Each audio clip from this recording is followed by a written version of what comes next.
Yeah, it's a good question. First of all jobs are important and all jobs are critical to the country, regardless of whether in the SES or not in the SES. And what drives you to the SES sometimes are just your character, your nature, and what's important to you. I always wanted to lead organizations. It was really important to me. I did everything I could to get into the SES as quickly as I could.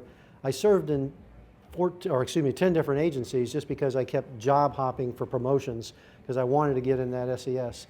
When I finally got into it, and I guess I always talk about when I first started the government, my job, my profession, or what I did was a job. Years later, it became a career, and then after 9/11, it really became a passion. I loved the leadership positions that I was in. I think in my career, I've had the honor of meeting 3 presidents. I think have made an impact on a lot of agencies. You can't always do that unless you're in a leadership position, and if you're in government, you have to be in the SES to really be in a leadership position. Having said that, all of us are leaders. No matter what you do, if you do your job really, really well, you're basically leading for that moment, and that will be recognized by people, and you'll end up being promoted whether you want to or not. And I guess what I would add to that is simply, if you're aspiring to get into the senior executive service, then check yourself and make sure that you care about people, because the majority of what you will be doing, you will be driving through people. So you have to demonstrate that you care about people. You need to provide very clear direction, and you need to make sure that employee satisfaction overall is very high. And that's a high bar and high hurdle to cross.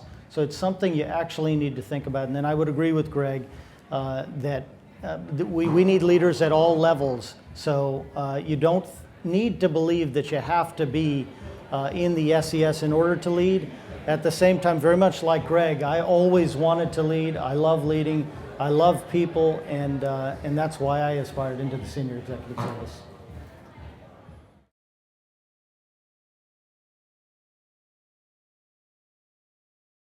You know, it's an interesting thing about mentorship. I would flip it around and turn it over to everybody as individuals.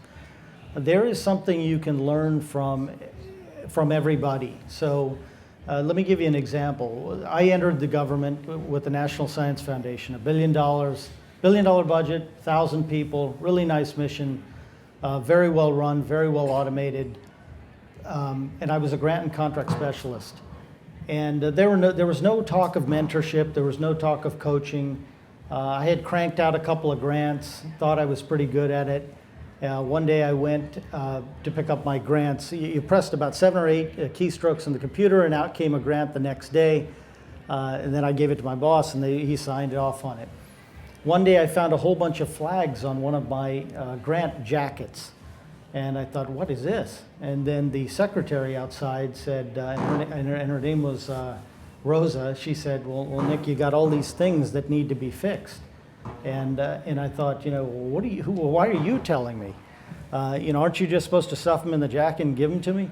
And she started to explain, you know, you missed this, you missed that. And I said, oh yeah, that, oh yeah, that. She stopped me and said, I'm talking.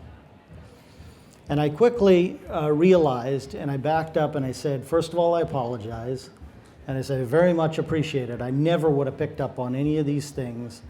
That was a learning moment for me. She was not a mentor. She was not a coach. I took that learning experience and I ran with it. And I shared that just simply to say that if I flip it around on you as an individual, I would just say you can learn from everybody and every action that's happening around you. And so I would just say be very observant. Outside of that, you know, there are plenty of mentors out there who will form formal mentoring relationships with you, and they tend to be people who you just generally sort of personality-wise connect with. And I've had many people who, for whatever reason, either they'll see my picture or they'll hear me speak, and then they'll come up and they'll ask me if I'll be a mentor. And obviously, you know, that's something that I really enjoy doing. But the point I want to leave you with is learn from every experience, and certainly from every individual. Yeah, I think that's a great answer. Yeah, when this whole concept of mentoring really didn't exist for most of my career. It's kind of a new term. I think I was always approaching it very, very selfishly. I was always about the mission. So I felt that for the mission to be successful, I needed to provide learning opportunities for everyone, but I ended up mentoring people that were really competent. So I guess, and that's just the way I kind of grew up in the thing, is that it was all about the mission. For the mission to be successful, you needed a very, very competent workforce, so I always provided learning opportunities.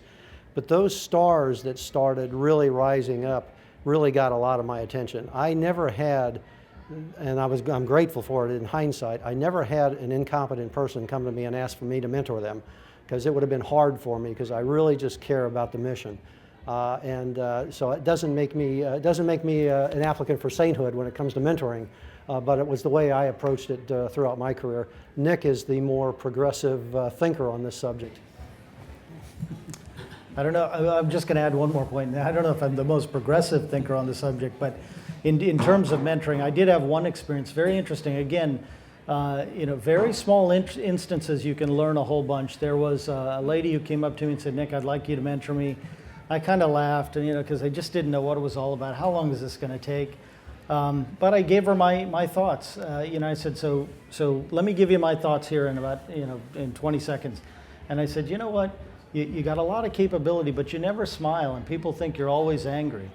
And I don't know whether she smiled or not, but she moved on and got a promotion. So.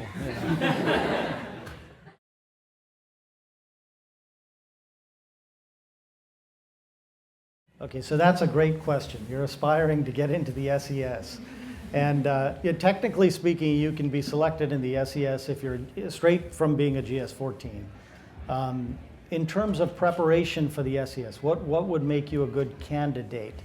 There are some actual technical steps. There are these executive core qualifications. There's 5 of them. I don't have them memorized, but you essentially, so when you submit your resume, you've got to address these 5 core qualifications of leaders, and you'll need to have examples of experience as well as training. So I would say the 2 things you need, to sort of get yourself qualified for the SES, 3 things really. Number 1, you need to be liked. You really do. You need to have a tremendous attitude, and you need to be liked.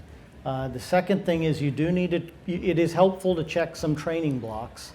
And they're out there, and there are even some SES candidate development programs if you can get into those, and those are very helpful. But I think the biggest thing is experience.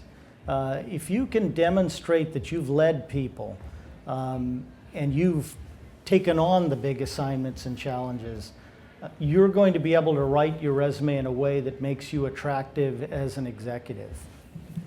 Yeah, I mean, to me, that's exactly right. It's the jobs you've done. If you've taken on the big assignments, you've taken on the hard jobs, you've delivered successfully through every progression, people will seek you out for the SES. It won't be so much a matter of you applying. The formal training is important, but it's really the hard jobs that you've taken. And you do see people in a career that sort of gravitate toward easy assignments, easy agencies, non-challenging work, and then wonder why they're not in the SES. I think you've got to do big things for people that are important in order to get into the SES. And then I'll add just one other thing. You definitely need to supervise people, and it's best if you supervise large groups of people, because essentially when you're in the senior executive service, for the most part, you're going to be supervising people, and that is a whole different dynamic than managing a project or assignments.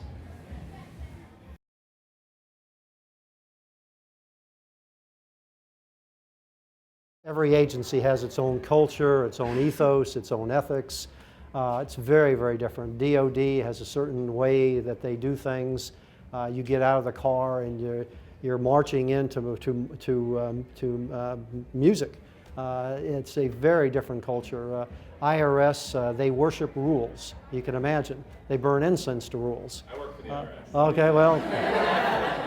And you burn incense. Every day, doesn't everybody? Well, I worked there for 14 years, and I was assistant commissioner there for 10, and then chief of another organization with about 6,000 employees for another 4.